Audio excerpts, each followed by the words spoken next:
Kain na.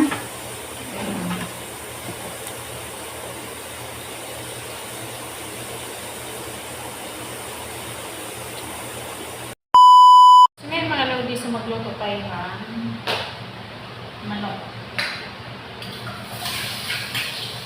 Okay na ang manok.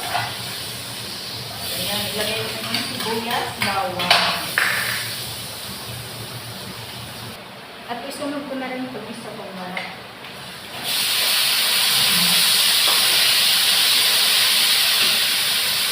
Tapos siyempre maglagay tayo ng powder paminta. Saka siyempre hindi natin makalimutan ng magic sarap kasi ito yung pangkasarap ng ating luto. O, diba? At maglagay din tayo ng patis.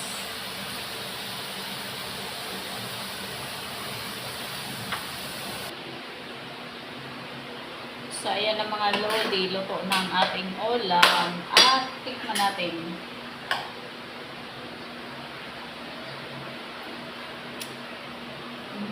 Sarap.